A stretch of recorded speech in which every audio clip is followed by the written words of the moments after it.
Aquarius, hi, great to see you. This is welcome to your Aquarius December 2020 tarot reading.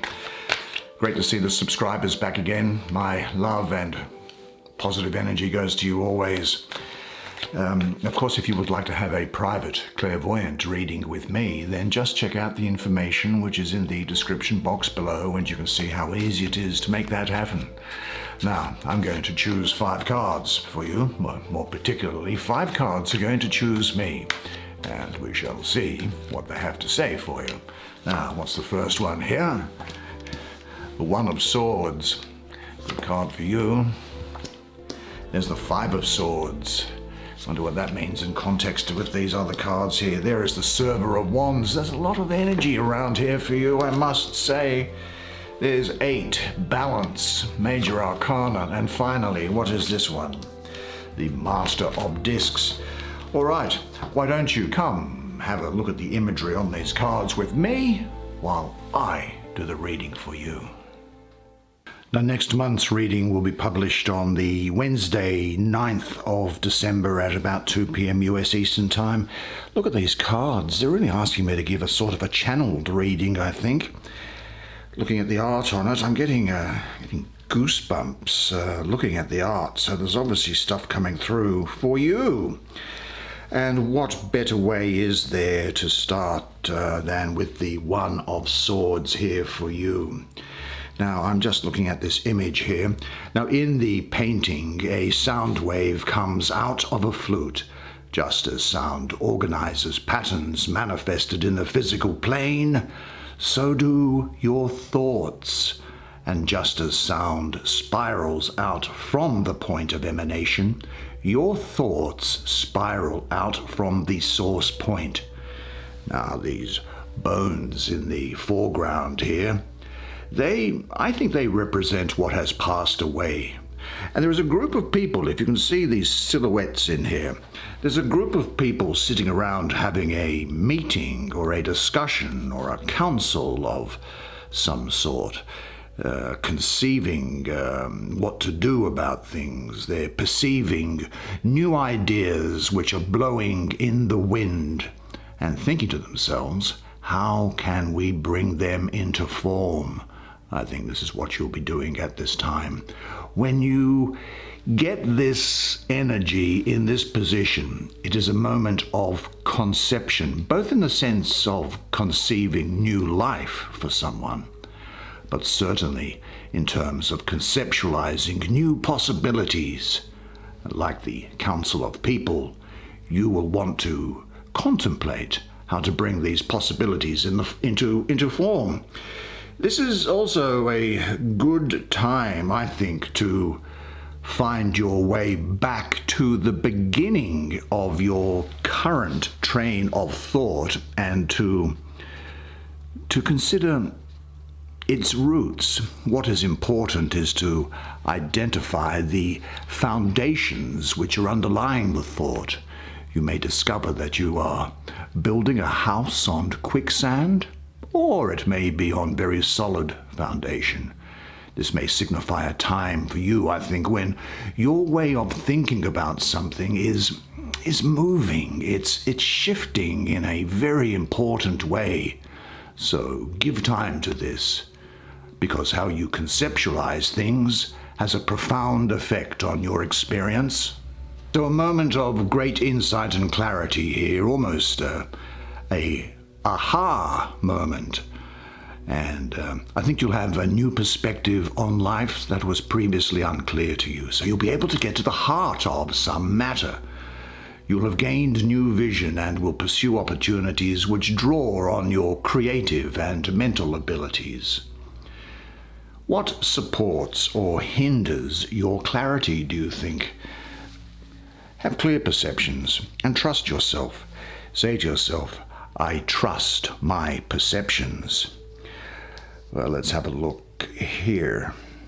I'm going to deal with this card next, the 5 of Swords, because it's positioned here and it has a different meaning, I think, to that which it can often have, because of the fact that it's next to that 1 of Swords on that line, and it's got the Master of Discs above her and the Server of Wands. So there's a lot of elements at play here. I think this is turned up as a sort of a reminder to you to overcome defeatist or negative thinking. Now, like the warrior that is in the painting here, you must aim at something which is beyond the dragon and hold to that vision. Now, the five-pointed star, which you can see here, that has often been used as a symbol of excellence and power and for warding off evil. It means all of these things, I think, for you this month, as well as representing a higher truth. It is the higher truth you must hold to, even when you can't immediately contact it at the moment. Now, it's in the suit of swords, which is the suit of the mind, and the fives often have a degree of difficulty around them because they're associated with the planet of Mars, which is aggressive and disruptive.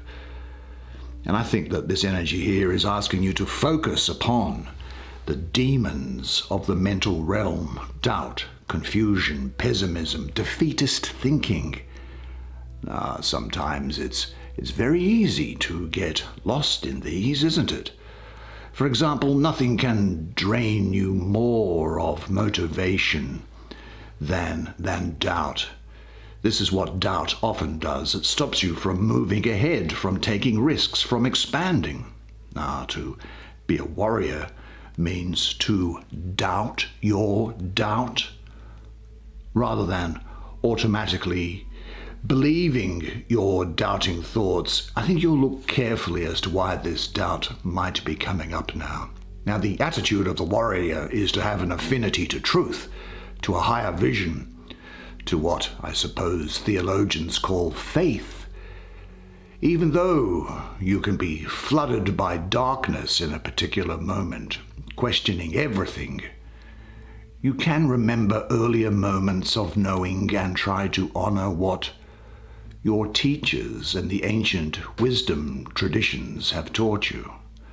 Another tendency of mind represented by the dragon, I think, is the temptation to get caught in power trips. Being in a position of authority and power over others is a great seduction for most egos. It can make us feel big and important.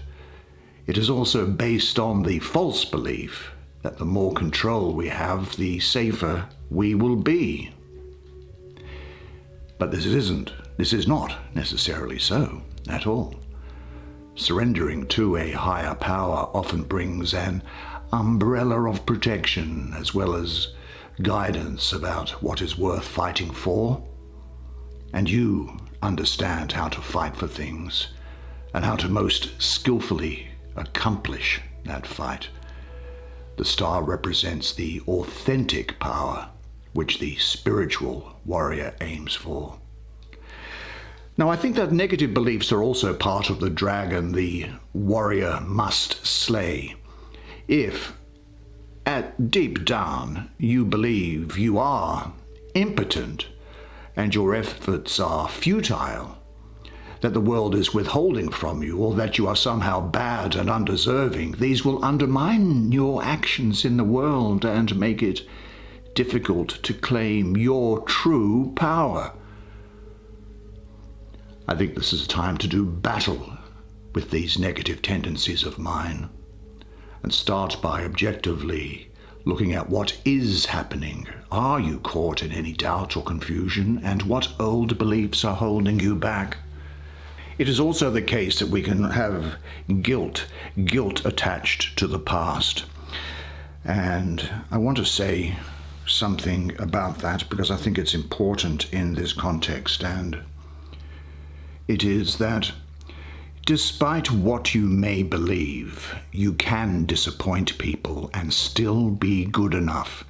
You can make mistakes and still be capable and talented. You can let people down and still be worthwhile and deserving of love. Everybody has disappointed someone they care about. Everyone messes things up. They let people down, make mistakes. not because we're inadequate or fundamentally inept, but because we are imperfect and fundamentally human. Expecting anything different is setting yourself up for failure, because nobody is perfect.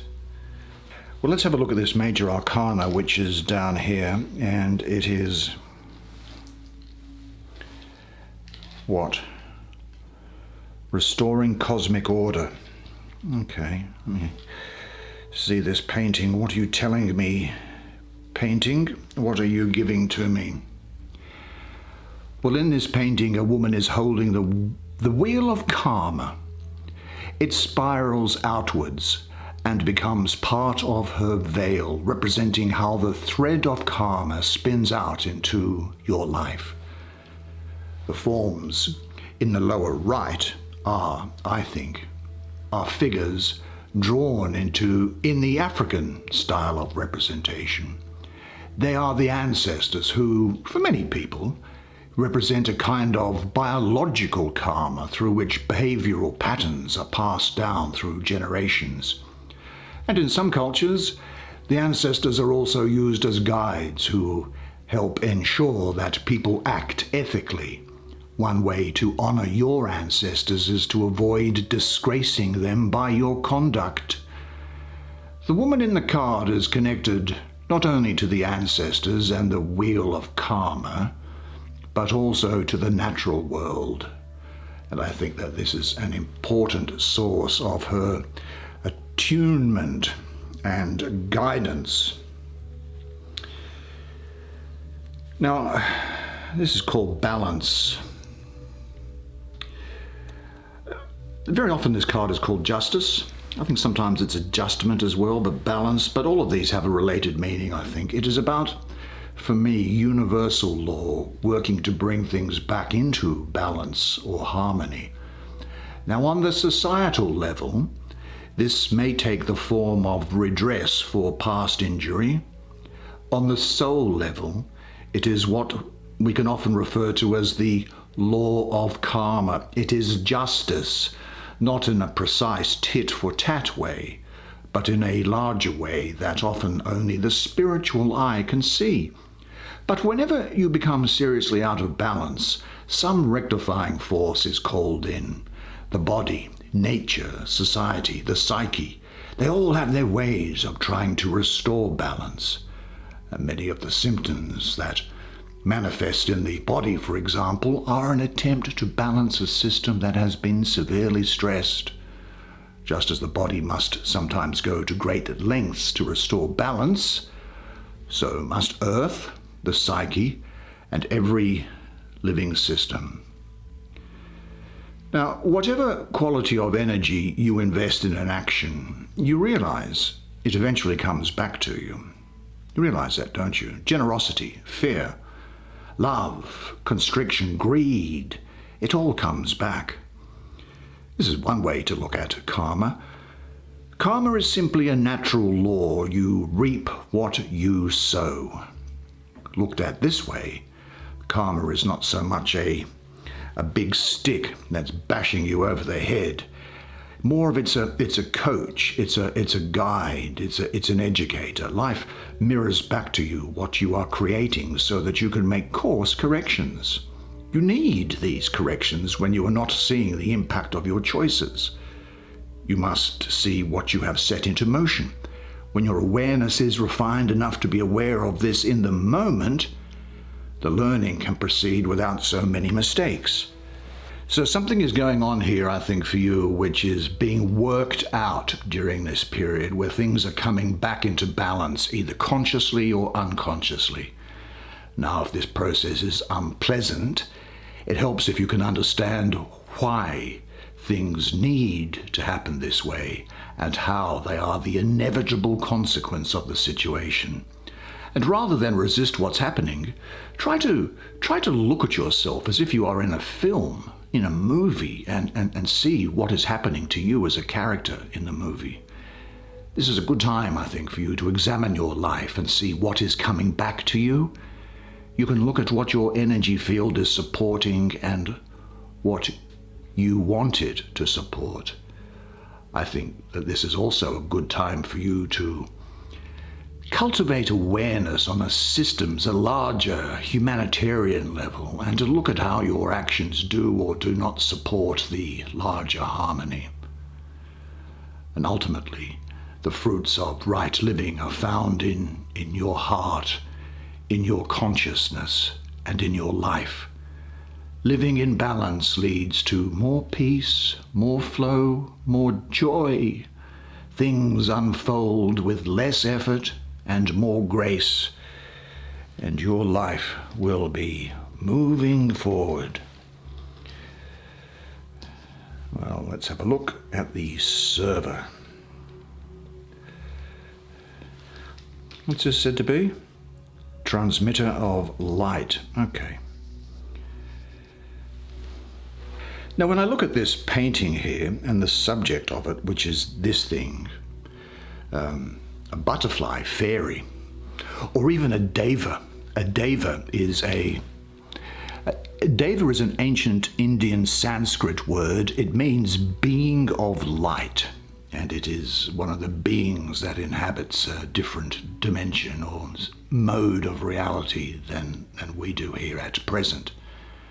And she looks radiant and expansive. She, like all of nature, is letting her essence shine. The water in the foreground, I think here, I think this represents the purifying capacity of those who can consciously transform consciousness. Devas are great reminders of the interconnectedness of life.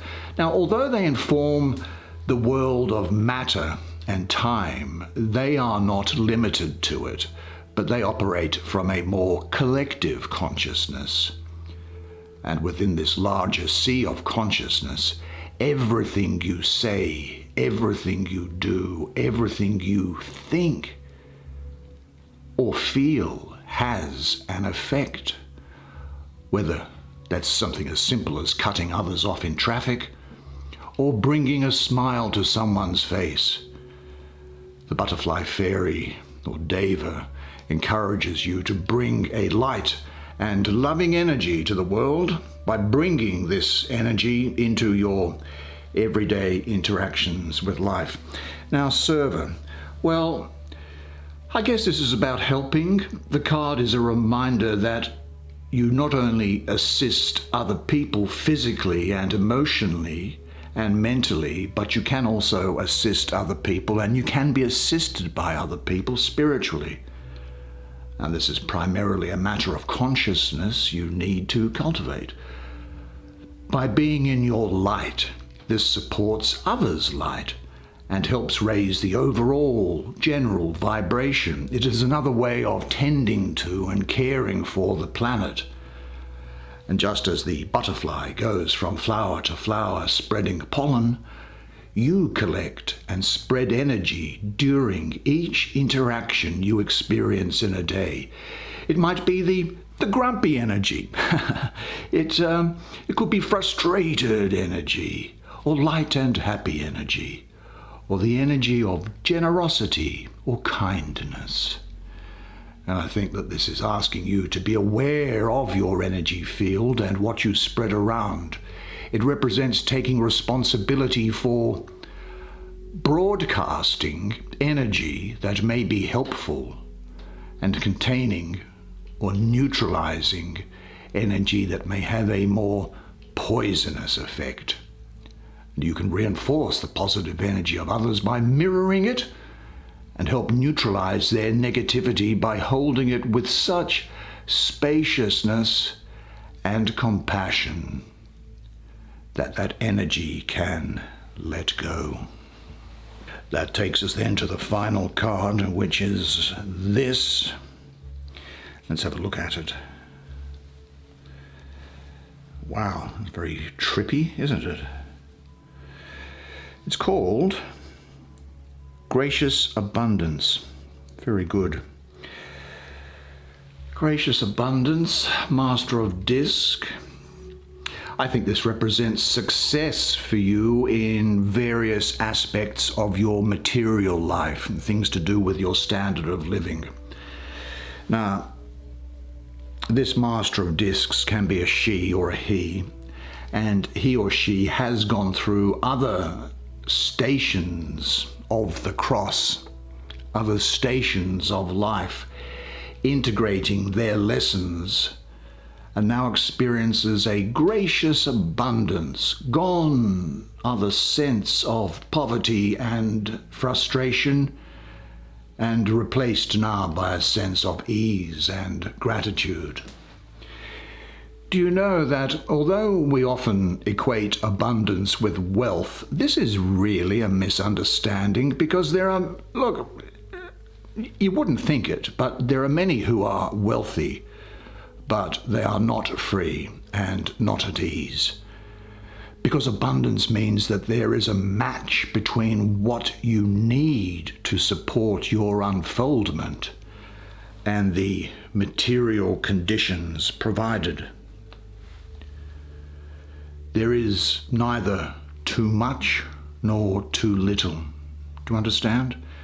This is kind of like a house plant having a pot that is just the right size, and you escape both the frustration of being pinched and the burden of having too much. It also means being free of a constricting, binding attachment to particular things. And this master can now direct his or her, meaning you, your energy. And I think Virgo and Leo are going to be important to you during this period. This card back here, incidentally, that had you all over it, this One of Swords. This was Aquarius for me all over it, this moment of clarity. But all of these energies are applicable to you, or they wouldn't be here, of course. Now, this person here can now direct their energy in any number of ways. Mastery, I think, for you in this realm is less about acquisition and security than about enjoyment. This is the truer wealth, to enjoy and feel nourished by the physical objects and conditions that constitute your environment and daily life. Being able to appreciate beauty is part of this.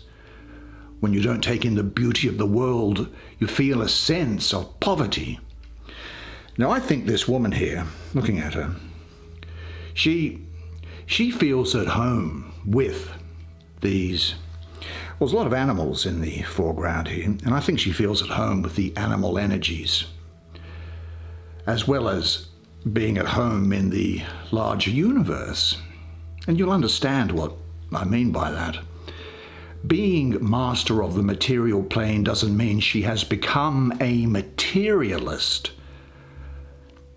Quite the opposite.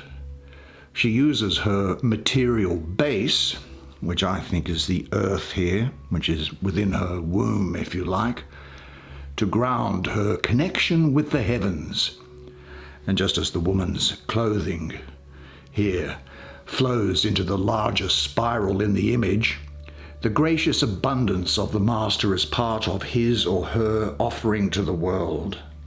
The master, well, his or her abundance isn't kind of cordoned off from other people, but it is shared with other people, whether through charitable giving, or just helping someone, or simply sharing the beauty of home or family or personal being.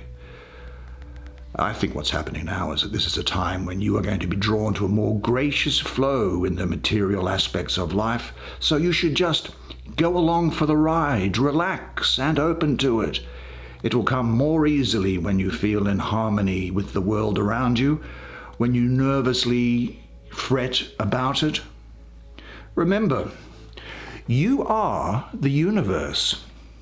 You are. You're made up of the universe. You are the universe. And you, as the universe, are aware of yourself. And the universe wants to be good to you. What a fascinating and great set of cards for you. It's going to be a fantastic month. Well done, Aquarius. Well, that's the way it is for you this month. Well, I thought that was going to be good, and it was. I hope you enjoyed that reading as much as I did providing it to you. Now, don't forget, make sure you check out your 2021 annual reading, If you're a subscriber, of course, it's delivered into your subscription box, or just have a look at the playlist that's on the channel. It's being published the day before Thanksgiving in the afternoon, US Eastern Time. But look, remember one thing always, and it is this, that you are a legend, and I look forward to seeing you again next month. Until then, it's bye for now.